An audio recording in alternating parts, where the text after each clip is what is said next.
பேச முடியுது? நிறுத்துங்க சார். இனி அப்படிலாம் யாரும் பேசாதீங்க.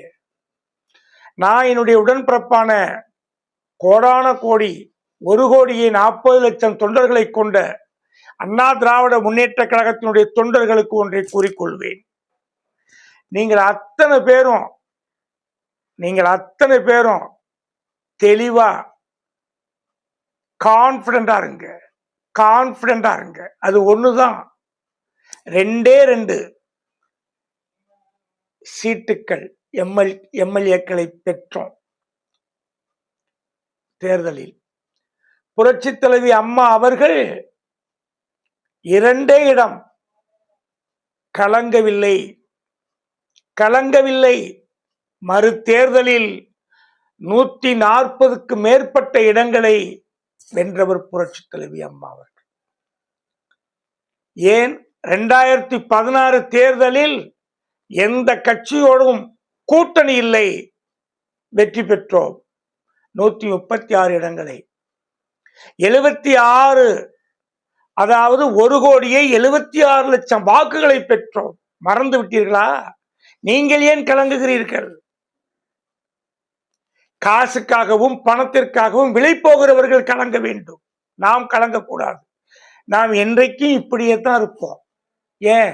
நாம் இந்த மாபெரும் அண்ணா திராவிட முன்னேற்ற கழகம் என்ற மாபெரும் ஆலமரத்தின் வேர்கள் வெளியில் தெரியுமா?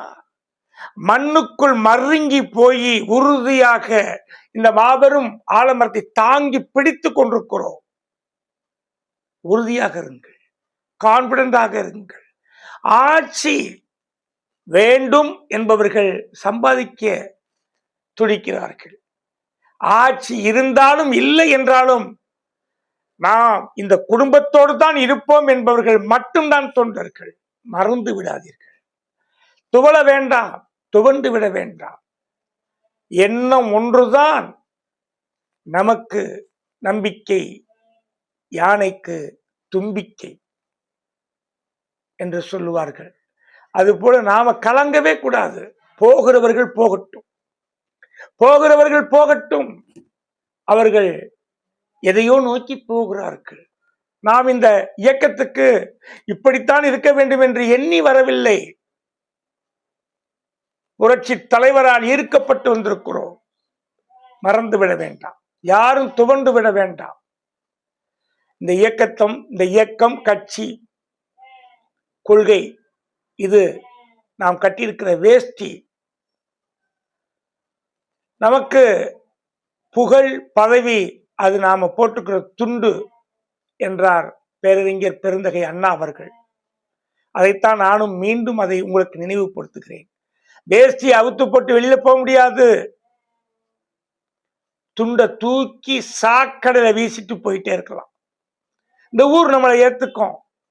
ஆக நாம கொள்கையோடு இருப்போம். கொள்கை தான் நமக்கு வேணும். கொள்கை தான் ஒரு அண்ணா திராவிட முன்னேற்ற கழகத்தினுடைய அடலிற்கு புகழ். புரட்சி தலைவியின் போர்